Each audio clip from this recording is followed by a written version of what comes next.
Justin, can you hear us? I can. Can you hear me? We can hear you.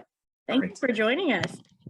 I like your computer backgrounds there. Those are like perfectly placed for it is a good background, isn't it? It's a great background. Yes. Well, thank you for joining us this morning. I know it's a little bit early. I guess we can still call 10 o'clock early before this weekend's race at Indianapolis Motor Speedway. But before we go and poll for questions, you are a driver who grew up around Indianapolis Motor Speedway, went there often, have a victory at the Speedway, and then obviously had the opportunity to run the road course last year. So just maybe just tell us in a quick overview what you're looking forward to the most this weekend.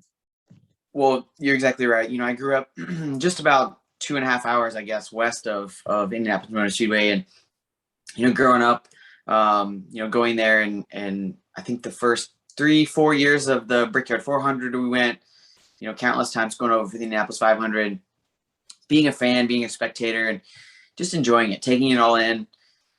Years after that, actually, I was lucky enough to go to the Brickyard Crossing that used to be out front, and I would actually go to speaking classes out there. It was called Speaking of Motorsports, and it was a bunch of kids that were all, kind of my age that were going to these classes on, how to speak when you're at the racetrack and how to interact with people and just work on communication skills. And so every Wednesday during the off season, my dad would drive me over there after school. So we would leave school. He would drive 2.5 hours over. I'd go to the class. I would do my homework on the way over. And then he would drive the 2.5 hours back, and I would sleep in the car and then go to school the next day. So lots of memories driving up to Indianapolis Motor Speedway, probably more so than the racing side, just getting there. But, the racetrack itself, obviously, I've been a fan of the Indianapolis Motor Speedway for a number of years on a lot of different fronts. But then to be able to go there and race there and experience that, to be able to win a race there, I don't think it ever comes across as just how important it is to the drivers and to these teams, what Indianapolis means to everybody. To kind of be a part of our program with NASCAR and to have the opportunity to race there. So to win there was special. Almost got 2 in a row there. A little bummed about that one, but almost got 2 in a row. But then, as you mentioned, last year we were able to go and run on the road course. We had a heck of a battle, to finish out the race. Unfortunately, we battled up front all day, and on the final pit stop, with not that long to go, another competitor drove through our pit box, caught our air hose, and got it all coiled up. And when I left the box, I ended up taking the air gun out of the box with me and got a penalty and had to go to the back. So didn't get the opportunity to be part of, what was arguably one of the best races of the year at the finish last year. So, hopefully we can make another highlight reel this year in a good way and go out there, have a good solid finish and try to go to victory lane again. It's truly special. All right. Well, thank you again for joining us. We're now going to go to questions, and to kick us off, we're going to go to Dustin Long. Go ahead, Dustin. Thank you. Justin, kind of what you were talking about, I'm curious, the importance or what the meaning of winning Indianapolis, you expressed there, but how has that, when you get perspective 3 years later, in the moment, I know it's important, and you talked about the family ties and the emotions there, but when you look back now, a few years removed from it, how has it changed, or has it changed? Is it still the same as just those moments immediately after taking the checkered flag? That one was emotional for me immediately post-race. I actually broke down a little bit, when I was trying to do my post-race interview. Like that one had a ton of feels to it, right, in the moment. But since then, it's only gotten sweeter. One of the coolest kind of gifts, I guess, if you will, that I've ever gotten was, we try to get together with our 7 team every year at the end of the year and get them a little something, do a little Christmas party for everybody. And the year we won Indy, they actually got together and got a giant framed picture of all of us kissing the bricks, and each one of the crew members signed it. And, you walk by that photo and you look at it, and I can picture every detail of post race, right? Like I can remember trying to figure out how to convince Harper to kiss the brakes. I can, try and remember, or I can remember trying to get down and okay, how do you kiss the brakes with a hat on, right? Well, there's all these things that go through your mind. But I think, when you look at the grand scope of world racing, right? Not just NASCAR, not just the Xfinity Series, but you look across the board at the world of racing, and Indianapolis is a bucket list item for almost every driver that's ever gotten behind the wheel of a race car, whether that's road racing, open cockpit style racing, stock car racing. There's not a driver that you talk to that doesn't say, "Hey, Indy, it's Indianapolis." And I hope that the allure of Indy does not change with going to the road course versus the oval. Not only for drivers but for fans, because it's still truly the same iconic racetrack that it was years ago, right? We're changing the way that we're doing things, and obviously we're not on the oval, but it's still the iconic place. And when you drive down 16th Street and you turn into that tunnel, it's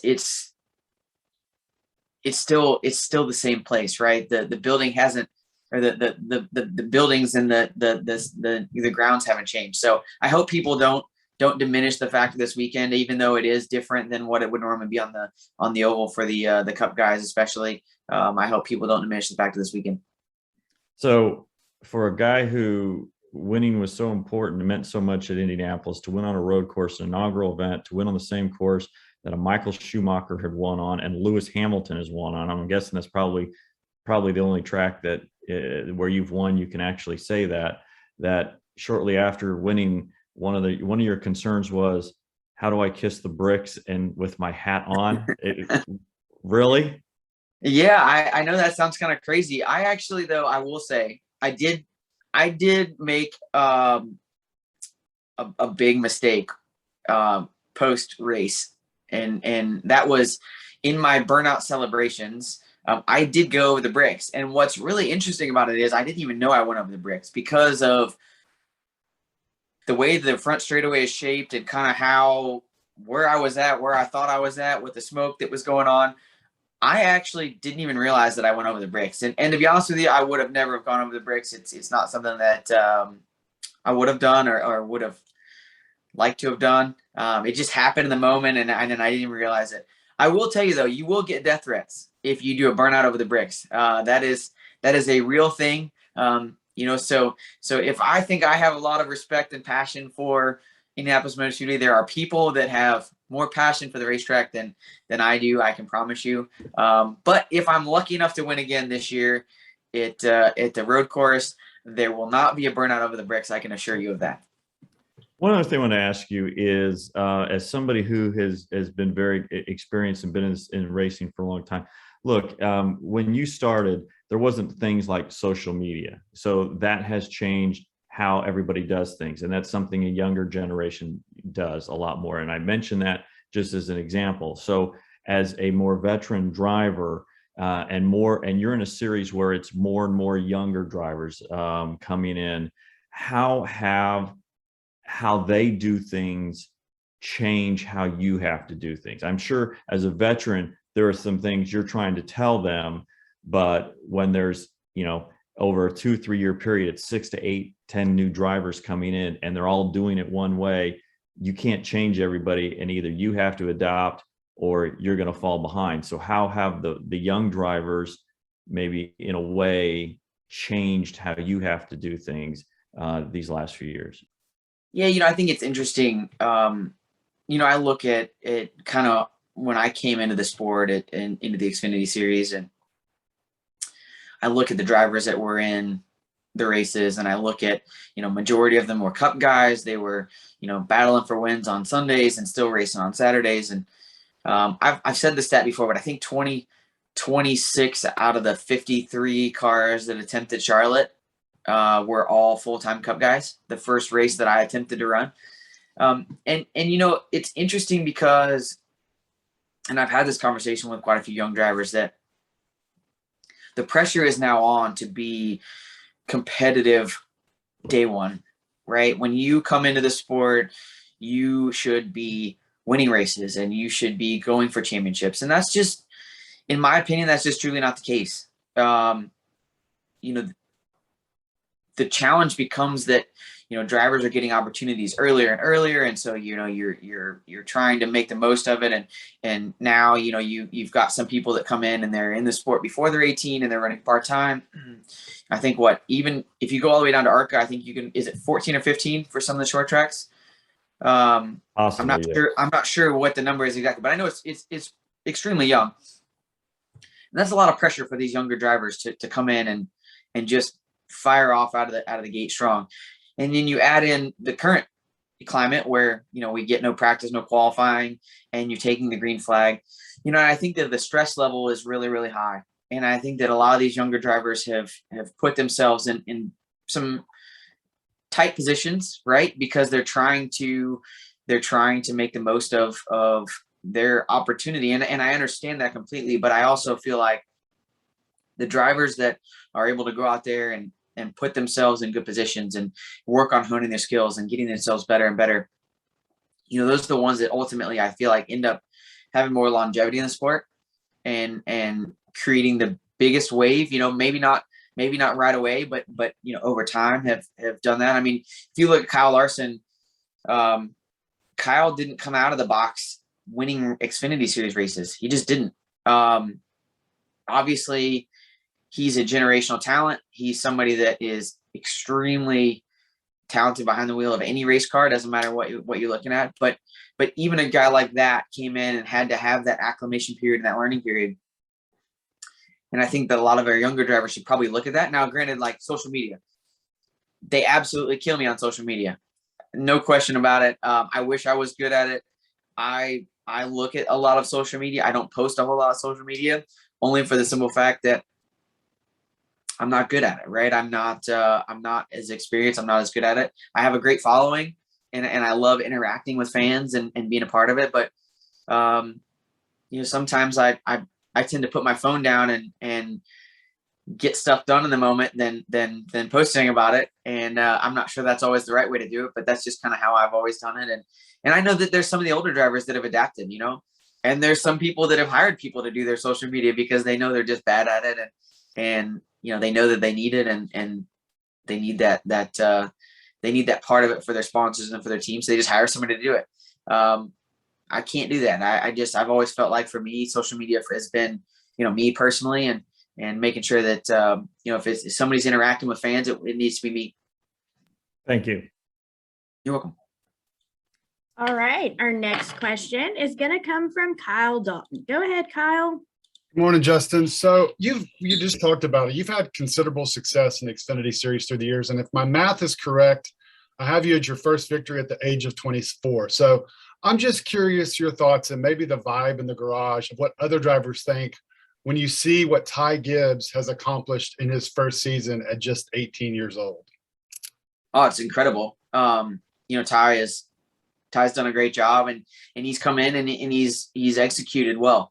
You know, one of the things that I think, you know, I look at for Ty is that, you know, obviously the 54 team has done a fantastic job. Not just with Ty, but, you know, everybody that's driven that car this year. And, you know, so, you know, they're prepared. They're able to go to the racetrack each and every week and know that they're prepared. The other part of it is too, I think when you look at drivers with part-time schedules, especially now, the way that the no practice, no qualifying is going, I almost think it's probably, I'm not going to say it's easier to have a part-time schedule, but I think Ty's done a great job of preparing himself for the races that he's going to run. You know, I think he's able to go and practice and be ready and be prepared for each and every week whenever he goes to the racetrack. And you know, he's a guy that comes from, you know, I know he's a big sim guy. He's able to go and get laps on the simulator. And, you know, he's somebody that when you talk to him and you listen to how he prepares, he's not afraid to lean on the resources that they've got, right? The drivers, the teams, the people. And there's a lot to be said for that. You know, I think, you know, he has put the work ethic in he's put in the time to be competitive and be successful. And am I surprised that he's won as many races as he has? Yeah, probably a little bit. But also when you look at the effort, I think it goes to show that, you can put in the effort and the time and be in a good car and go out there and do your job. And he's done a great job with that. Thanks a lot. I appreciate it. Good luck this weekend. Thank you. All right. And Justin, I have one more question. This one is going to come from Bob Postrace, who is actually traveling right now and could not join us here on the Zoom. So he wanted me to ask, you were caught up in the pit road incident in the Cup race last year when you were filling in for Jimmy Johnson. Would there be concerns about that this year, or brakes instead of oval brakes? Would that not be as much of a concern in either series this weekend? Do I think it's going to be a concern? Yes, I do. Last year was a very interesting scenario that worked out in not in my favor, but as we came down pit road, obviously we know it gets really, really tight width-wise at Indianapolis. And I saw the crash starting and I tried to get left. I didn't realize that, everybody had kind of worked their way off the wall just a little bit and had gotten, more towards the middle of pit road than all the way off the wall. So when I went left, I saw the gentleman that ultimately ended up getting hit, but I saw him out there. And my first instinct was to hang a right, so I actually ended up probably wrecking myself because I couldn't justify running over somebody on pit road. And, it stings that we were even in that position, right? That we were even in that scenario, because obviously that was a huge break for myself and getting to drive that 48 car. And I wanted to give the team and Jimmy and Ally and all the partners at Hendrick Motorsports the best finish that we could get. But I also felt like that, I made the right decision. When it was all said and done, I made the right decision. It ultimately didn't work out in our favor, but I kept from hurting somebody. I felt like even more so than what they already were. So, I think as drivers, we have to do a really good job of being more prepared for those moments. Indy has always been tight, and it's always going to be. There's no way around that. And so we just have to really, focus in on it. I think it's made it tougher, and I think teams have done a better job or are going to do a better job this year because, in years past, we've had the pagoda. We've had spotters up on top of the pagoda, and they've been able to kind of see a little bit of what's going on pit road and try to help navigate those waters. But now that they're not there and they're having to be, either in turn 1 or in turn 3, I believe, that makes a big difference. And so, we have to do a lot better job of, using the tools that we have and making sure that we're not getting caught up. Even though pit road is still narrow, it's just backwards. So, I think that the pileups or the jam ups will still be kind of fairly early onto pit road, not towards the end. And I think if you look at pit road selection, especially on the Xfinity side, I haven't looked on the Cup side, but if you look at pit road selection on the Xfinity side, I think you'll see that there's some people that kind of hedge the bet on where to pit just because of that. And I think that as teams and as drivers, like I said, we just have to do our job and make sure that we're trying to do the best job we can. But it's always tight. It's always going to be tight, and unfortunately, like I said, there's no way around that. All right. Well, thank you so much for joining us this morning. We really appreciate it, and we look forward to seeing you on track tomorrow at Indianapolis. I look forward to it as well. I appreciate, you did say it's earlier or kind of early. When you have 2 young children, 10 o'clock is never early. It's almost nap time already. So that's true. That's a really good point, especially with a newborn as well. Especially with a newborn. Trust me. Yes. I'm ready for a nap already. I bet. Well, hopefully you get one in before tomorrow. And like I said, thank you again for joining us. Yeah, thank you guys.